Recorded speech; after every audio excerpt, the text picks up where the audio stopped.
Hello everyone, नमस्ते आप सबको।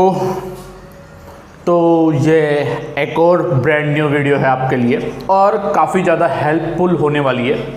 तो लास्ट तक देखिएगा पहली बात, और किन के लिए हेल्पफुल होने वाली है वो देख लीजिए, पहले सुन लीजिए आराम से कि बीएससी मैथमेटिक्स के जो अभी स्टूडेंट्स हैं, जो बीएससी परस्यू कर रहे हैं, फर्स्ट ईयर में हो, सेकेंड ईयर में हो या थर्ड ईयर में हो, उनके लिए ये वीडियो एकदम बहुत ही ज़्यादा इम्पोर्टेंट है। तो आपके अगर कोई जानने वाले हैं तो उन्हें भी ये वीडियो दिखाइएगा, क्योंकि ये वीडियो रिगार्डिंग है, आपने थंबनेल में देखा होगा, career option after BSc mathematics. ठीक है, क्या क्या करियर अपॉर्चुनिटीज़ होती है आपके लिए और क्या क्या आप कर सकते हैं। देखिए, ये वीडियो इसलिए है क्योंकि काफ़ी ज़्यादा मिसगाइडिंग होती है स्टूडेंट्स के अंदर। उन्हें पता नहीं होता कि किस टाइम पे उन्हें क्या करना चाहिए, राइट। तो इसी के देखते हुए, क्योंकि जब हम बीएससी कर रहे थे तो हमारी कंडीशन ये थी कि हमें ये बताने वाला कोई नहीं था कि क्या क्या चीज़ें हैं हमारे लिए और क्या क्या हम कर सकते हैं एग्जैक्टली, राइट। तो आपको इस समस्या का सामना ना करना पड़े, इस वजह से हम आपको ये बता रहे हैं कि आप बीएससी मैथमेटिक्स, इवन साइंस से स्ट्रीम से हैं तो बायोलॉजी वाली भी चीज़ें कॉमन होगी तो मैं वो बता दूंगा आपको, लेकिन पर्टिकुलर मैं मैथमेटिक्स की बात करूंगा कि आप क्या क्या कर सकते हैं। देखिएगा, ठीक है, बहुत कुछ कर सकते हैं आप। ज़रूरी नहीं है कि आप सिर्फ बीएससी मैथमेटिक्स के बाद सिर्फ और सिर्फ एक टीचर बन के रह जाएं, third grade, second grade, first grade के ओनली एक टीचर बन के रह जाएं। This is not possible, right. बहुत सारी करियर अपॉर्चुनिटीज़ होती है। तो देखिएगा, आप बीएससी कर रहे हैं मैथमेटिक्स से, ओके, ठीक है। अब बीएससी मैथमेटिक्स आपने स्टार्ट करी है, ये दो तरह से होती है, ठीक है। एक तो होती है integrated BSc plus BEd, okay. एक होती है नॉर्मल बीएससी और एक और होती है बीएससी ऑनर्स, ठीक। अब साहब, ये आपने स्टार्ट कर दी है बीएससी बीएड, राइट। तो आपका ये 4 ईयर का इंटीग्रेटेड कोर्स है, राइट। इसके बाद में आप राजस्थान से हैं, अगर इवन किसी और स्टेट से भी हैं, तो आप सेकेंड ग्रेड, और जैसे कि अभी रीट हुआ है न्यू, पता है आपको रीट का क्या सीन हुआ है, कितनी बुरी तरह से मारा है रीट को, ये आप सब जानते हैं, ठीक है। और ऐसे ही अगर चलता रहा तो बहुत ज़्यादा प्रॉब्लम होने वाली है। क्यों होने वाली है? क्योंकि मैंने देखा कि लोग इतनी शक्तियां कर रहे थे रीट में, सारी शक्तियां इन्होंने कहाँ दिखाई? शक्तियां नहीं, शक्ति मतलब हार्डनेस कहाँ पे दिखाई इन्होंने? बच्चों को, अगर कोई बच्चा 5 मिनट भी लेट हो जाता है तो उसको अंदर नहीं लिया गया, राइट। भले से पेपर खुले आए हैं, इन्होंने पेपर बेच दिए हैं, पता नहीं जाने क्या क्या किया है इन्होंने, लेकिन 5 मिनट, इवन 5 मिनट भी नहीं, अगर 2 मिनट भी लेट हो गया है तो उसको अंदर तक नहीं जाने दिया। आपने एक वीडियो देखा होगा एक बच्ची का, बुरी तरह से रो रही है, वो गेट के पास में खड़ी हुई। उस वीडियो को देख करके किसी को भी गुस्सा आ जाएगा कि ये दिखाने में तो ये होते हैं और करने में ये होते हैं। और पुलिस वाले, वाह, पुलिस वालों का तो कहना ही क्या है।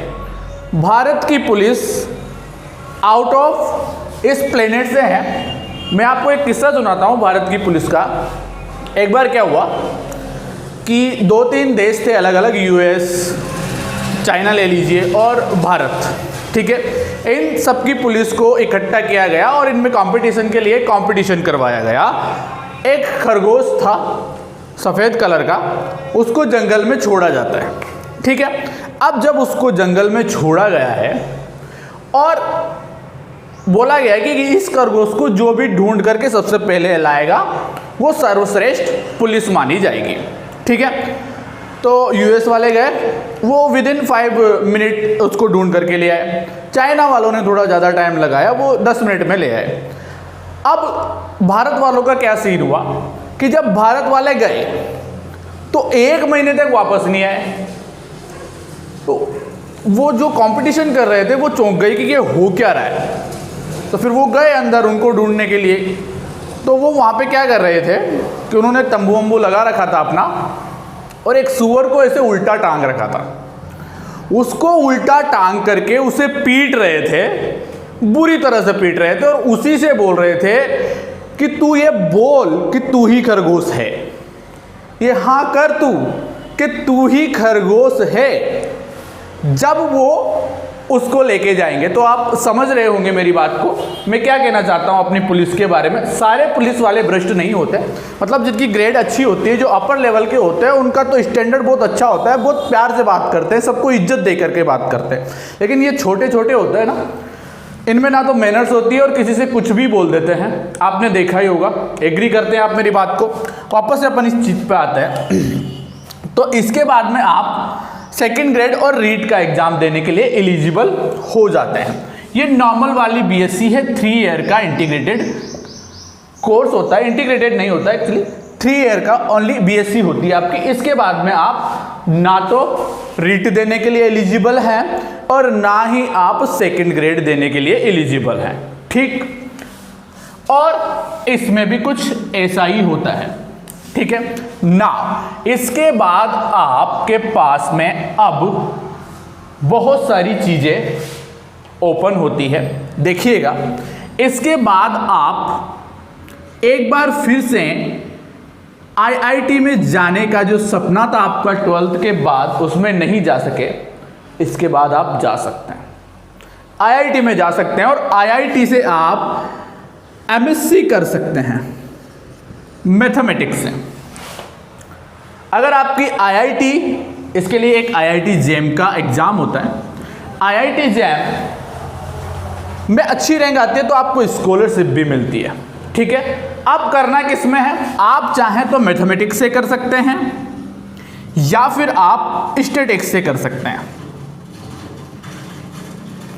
ठीक। स्टैटिस्टिक्स से आप ये कर सकते हैं। अब इसके लिए 2 फायदे हैं। स्टैटिस्टिक्स से अगर आप करते हैं तो इसमें आपका डबल बेनिफिट है। अब आपको चीज़ें पता भी नहीं होगी, वो निकल करके आएगी, देखिएगा। इससे करेंगे एमएससी कर सकते हैं, मैथ्स से, बिल्कुल इससे करेंगे। अब इसमें 2 नहीं, आपको मैं इतने सारे बेनिफिट गिनवाऊंगा। आप जैसे ही बीएससी के बाद में एमएससी करते हैं, स्टैटिक्स से आप आईआईटी जेम से भी कर सकते हैं। स्टैटिकल इंस्टीट्यूट भी होता है, आईएसआई, जिसका नाम है इंडियन स्टैटिकल इंस्टीट्यूट, दिल्ली में है, ठीक है। वो भी इसी की लेवल का होता है, ठीक है। और ये वाले जो ये बीएड करके बैठे हैं, ये भी इसे कर सकते हैं और ये भी इसे कर सकते हैं। तो अब आपको करना क्या है कि जब आप स्टैटिस्टिक्स से एमएससी करने लग गए तो आपने आईआईटी जेम की क्या करिए, प्रिपरेशन करिए, ठीक है। तो टारगेट आपका आईआईटी होना चाहिए। लेकिन अगर आपका आईआईटी में नहीं होता है, सपोज नहीं होता है, तो मैं आपको इतनी अच्छी अच्छी यूनिवर्सिटीज़ गिनवा देता हूं, जैसे कि एक दिल्ली यूनिवर्सिटी है, बीएचयू है, जेएनयू है। 3 तो ये हो गई। अगर आईआईटी जेम में नहीं होगा तो इन 3 में हो जाएगा। अगर इन 3 में नहीं होगा तो एनआईटी में हो जाएगा, किसी न किसी एनआईटी में हो जाएगा। और अगर एनआईटी में भी नहीं हुआ तो लगभग हर राज्य में एक सेंट्रल यूनिवर्सिटी है, तो सेंट्रल यूनिवर्सिटी में तो पक्का हो जाएगा, ये मेरी गारंटी है। और इन्हीं यूनिवर्सिटी में अगर आप एमएससी करते हैं तो आपकी एमएससी फायदेमंद है। इसके अलावा किसी और यूनिवर्सिटी से करेंगे कोई मतलब नहीं है।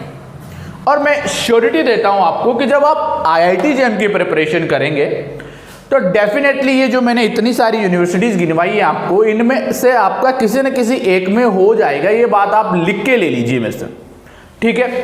अब स्टैटिस्टिक्स से आपने स्टार्ट कर दी एमएससी, यहीं से स्टैटिस्टिक्स से अब मैं आपको बताता हूँ आपके पास में क्या क्या अपॉर्चुनिटीज़ हैं।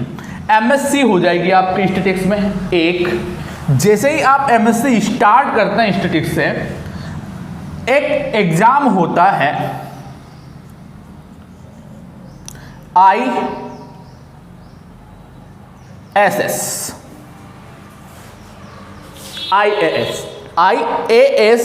जो होता है, उसी के बेसिस पे आपने IAS को तो सुना होगा, बहुत फेमस है, लेकिन हम इसे बोल सकते हैं कि ISS is isomorphic to IAS। कैसे है वो मैं बताता हूं। इसका एग्जाम भी UPSC करवाती है। फुल फॉर्म है Indian statistical services. Officer rank की जॉब होती है और वो अपने फील्ड में किसी IAS से कम नहीं होता है।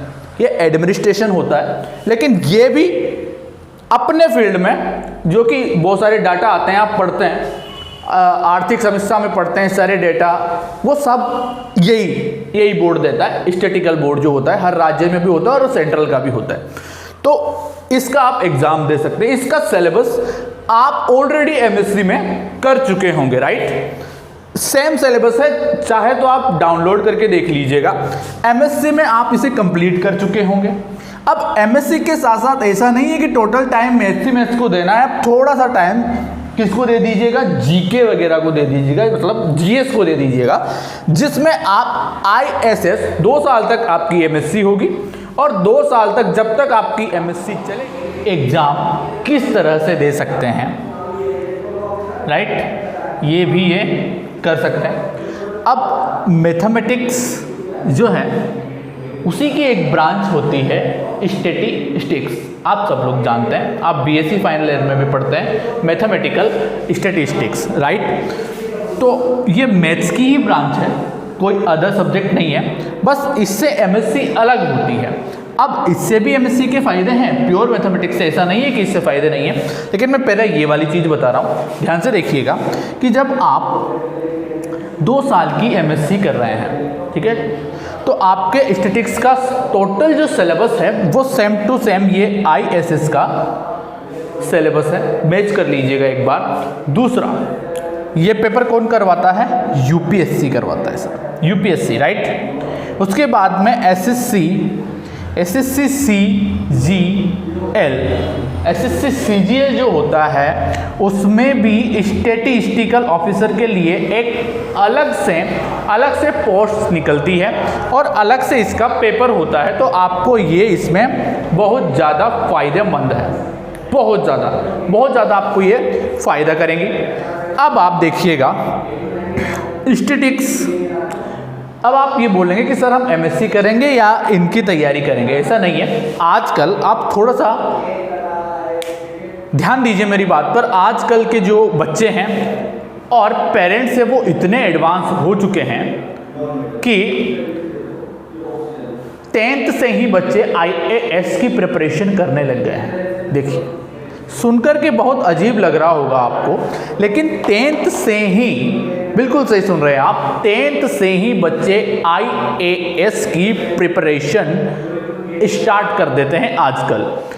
तो आप ऐसे मत सोचिएगा कि एक साथ दो चीज़ें कैसे होंगी, हो जाएंगी। आपके पास 2 साल है, 2 साल में आप भरपूर स्टैटिस्टिक्स पढ़िए और उसके साथ साथ आप अपनी GS को भी कंप्लीट करते रहिए, ठीक है। GS को जैसे जैसे आप कंप्लीट करते रहेंगे और स्टैटिस्टिक्स हो जाएगी, 2 साल में बहुत अच्छे से आपकी GS कंप्लीट हो जाएगी, तो आप ISS का एग्जाम दे सकते हैं, जो कि IAS के इक्विवेलेंट होता है, ठीक है। उसके बाद नेक्स्ट अपन चीज़ देखते हैं CGL। अगर आप UPSC की प्रिपरेशन कर रहे हैं तो आपको इतना तो पता होगा कि आप CGL को आराम से क्लियर कर सकते हैं, ठीक है। तो जैसे ही आपके स्टैटिस्टिक्स से MSc हो जाएगी, या मैथ से भी, मैथ वाले भी इसको दे सकते हैं ISS को, लेकिन उनको एक्स्ट्रा पढ़ना पड़ता है। जो स्टैटिस्टिक्स से हैं उन्हें कम पढ़ना पड़ता है, ठीक है। और बाकी तो सारी चीज़ें सब लोग जानते ही हैं कि IAS का एग्ज़ाम तो कोई भी ग्रेजुएट दे सकता है, ठीक है। इसके लिए कोई बाउंडेशन नहीं है, लेकिन इसके लिए है, राइट। ये सिलेक्टेड ही दे सकते हैं, जिनके मैथमेटिक्स हो या स्टैटिस्टिक्स जिन्होंने पढ़ी हो वही दे सकते हैं, ठीक है। तो आपके पास में ये एक बहुत बड़ी करियर अपॉर्चुनिटी है, ठीक, गवर्नमेंट जॉब के लिए ये सबसे सर्वोच्च चीज मैंने आपको बता दी है। अब इसके बाद में, क्योंकि देखिए जब सोचना ही है तो कुछ बड़ा सोचते हैं ना, जब किसी की प्रिपरेशन ही करनी है तो किसी बड़े लेवल की प्रिपरेशन करते हैं ना, ताकि उससे छोटे वाले एग्जाम सारे निकल जाएं। सही बात है। तो वही मैं आपको बताने की कोशिश कर रहा हूँ। इतना कॉम्प्लिकेटेड टिप्स जो है इसमें आपका अच्छे से प्रिपरेशन हो ही जाएगा। और जीएस का आप कर लेंगे तो आप आईएसएस का दे सकते हैं और सीजीएल का भी दे सकते हैं, और श्योरिटी के साथ मैं बोल रहा हूँ आपका सिलेक्शन डेफिनेटली हो जाएगा, ये गारंटी है। ठीक है। अब अगर आप, एक कंडीशन है उसके साथ में, गारंटी ऐसे ही नहीं दी जाती है, एक कंडीशन है अगर आप मेहनत करेंगे तो, राइट, मेहनत करेंगे तो डेफिनेटली होगा। अब देखिएगा नेक्स्ट जो चीज है वो ये है कि जब जैसे ही आप स्टैटिस्टिक्स से एमएससी करके बाहर निकलेंगे किसी रेपुटेड इंस्टीट्यूट से, मैंने बताया आपको अगर आईआईटी में नहीं होगा तो बीएचयू में हो जाएगा, दिल्ली यूनिवर्सिटी में हो जाएगा, जेएनयू में हो जाएगा, और इनमें नहीं होगा तो किसी एनआईटी में हो जाएगा, और अगर किसी एनआईटी में नहीं होगा तो श्योर है कि किसी न किसी सेंट्रल यूनिवर्सिटी में तो हो ही जाएगा। और किसी अच्छे इंस्टीट्यूट से आप एमएससी करके निकलेंगे तो वहाँ पे आपका डायरेक्ट प्लेसमेंट हो जाता है। प्राइवेट जॉब के लिए भी बहुत अच्छी अपॉर्चुनिटी है। देखिए मैं इस फेवर में नहीं हूँ कि जॉब का मतलब गवर्नमेंट जॉब, नहीं, ऐसा होता नहीं है सर जी। लेकिन आजकल के लोगों ने और आजकल के परिदृश्य में क्या कर दिया है हमारे समाज के जो महानुभाव लोग हैं उन्होंने, कि government job employees that job, right, job का मतलब गवर्नमेंट जॉब होता है, जबकि ऐसा नहीं होता है सर जी। अगर आप अच्छे से हैं, आप कहीं पर भी कुछ भी जॉब कर रहे हैं, उसी को जॉब बोला जाता है। सही बात है, समझ रहे होंगे आप मेरी फीलिंग में क्या बोलना चाहता हूं आपको। अब इससे आपको प्राइवेट जॉब भी मिल सकती है। अब इससे आगे बढ़ते हैं, ये चीज ये भी कर सकते हैं एमएससी, और ये भी कर सकते हैं एमएससी। अब आपकी एमएससी स्टैटिस्टिक्स से हो गई, मैंने आपको एक शानदार ऑप्शन बता दिया है जॉब वाला। जैसे आपकी एमएससी खत्म हो जाएगी, आपकी विद इन 1 ईयर जॉब लग जाएगी, वो भी इतनी अच्छी जॉब। ठीक है, अगर आप ऐसे करना चाहते हैं तो। अगर ये नहीं करना चाहते हैं तो क्या ऑप्शन है, दोनों का ऑप्शन मैं बता रहा हूं आपको, स्टैटिस्टिक्स और मैथमेटिक्स के साथ। एमएससी के बाद आप क्या कर सकते हैं, मैथमेटिक्स के फील्ड में एक काफी अच्छा नाम है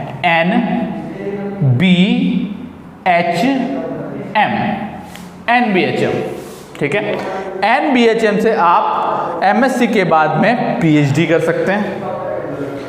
NBHM की फुल फॉर्म है national board of higher mathematics. इससे पीएचडी करेंगे, आपको 1 महीने के 70,000 रुपये इसमें स्कॉलरशिप दी जाती है पढ़ने के लिए। ठीक है। इसके बाद में TIFR,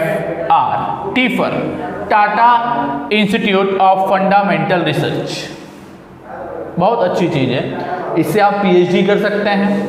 फिर और ये अभी CMI, चेन्नई मैथमेटिकल इंस्टीट्यूट, ठीक है, इससे भी आप पीएचडी कर सकते हैं। और क्या कर सकते हैं, एमएससी के बाद में चाहे मैथमेटिक्स से हो चाहे स्टैटिस्टिक्स से हो, आप CSIR नेट का एग्ज़ाम दे सकते हैं। CSIR UGC नेट जो होती है, इसका एग्ज़ाम आप क्लियर कर सकते हैं। और इसके बाद में आप अगर कहीं पे भी पीएचडी में एडमिशन लेते हैं और आपकी अगर JRF क्लियर है तो आपको 1 महीने के 40,000 रुपये स्कॉलरशिप मिलती है, जहाँ तक आपकी पीएचडी चलती है। और आप जो कॉलेज लेक्चरर होते हैं, असिस्टेंट प्रोफेसर जिन्हें बोला जाता है, उसका एग्ज़ाम देने के लिए आप एलिजिबल हो जाते हैं विदाउट पीएचडी। ठीक है, अभी पीएचडी का ऐसा कोई रूल नहीं है कि असिस्टेंट प्रोफेसर का एग्ज़ाम देने के लिए आपको पीएचडी मैंडेटरी है, मैंडेटरी नहीं है,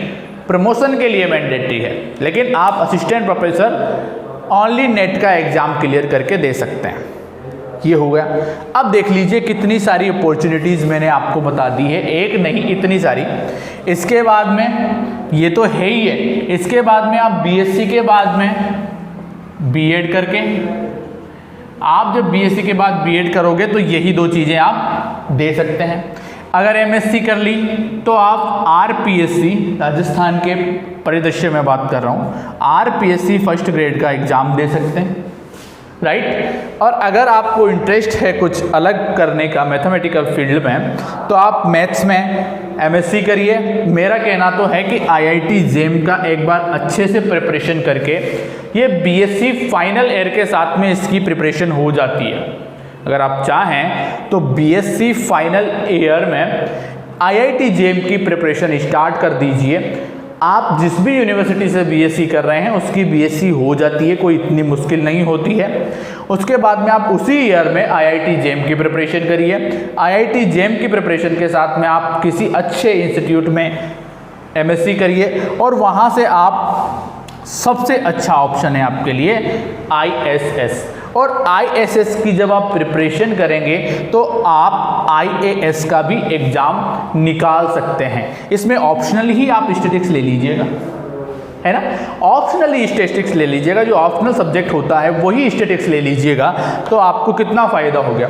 आप जीएस तो पढ़ेंगे ही सही, इसका भी दे सकते हैं। इसके बाद में एक और एग्ज़ाम होता है आईएफएस, इंडियन फॉरेस्ट सर्विसेज, उसमें भी आप ऑप्शनल यही ले लीजिएगा, मैथ्स या स्टैटिस्टिक्स। तो इतने सारे करियर ऑप्शंस हैं आपके पास अगर आप करना चाहें तो। ये इतनी सारी जानकारी मैंने आपको इसलिए दी है क्योंकि स्टूडेंट्स के पास में क्या है, बहुत सारे ऑप्शंस होते हैं और मिसगाइड काफ़ी होते हैं। ये करेंगे या वो करेंगे या ये करना चाहिए, क्या करना चाहिए पता नहीं। आप में पोटेंशियल है कि आप आईएसएस को फाइट कर सकते हैं, सीरियसली आप आईएसएस को फाइट कर सकते हैं। लेकिन आप क्या करते हैं कि आपने जैसे ही बीएससी बीएड करी, आप रीट का एग्ज़ाम देते हैं, आपका सिलेक्शन हो जाता है और आप पूरी ज़िंदगी एक 3rd ग्रेड का टीचर बन के निकाल देंगे, जबकि आप डिजर्व करते थे ये वाली जॉब। समझ रहे हैं मेरी बात को।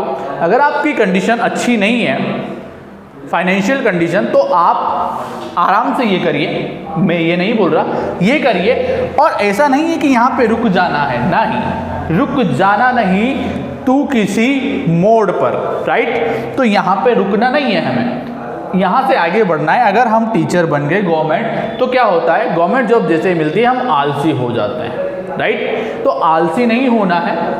अगर आप इसके बाद भी कुछ बड़ा करना चाहते हैं तो आप जॉब में रहकर भी कर सकते हैं, बहुत से लोग करते ही हैं जॉब में रह करके, तो आप ये कर सकते हैं। जॉब चलती रहेगी, इसके साथ में इसकी प्रिपरेशन कर लीजिए, राइट। तो इतने सारे ऑप्शंस मैंने आपको बताए हैं, इनमें से जो भी आपको अच्छा लगे चूज़ कर सकते हैं आप। और अगर फिर भी कोई डाउट हो तो मुझसे डायरेक्ट आप संपर्क कर सकते हैं। डिस्क्रिप्शन में मेरे कॉन्टैक्ट नंबर वगैरह हैं। Okay, thank you very much.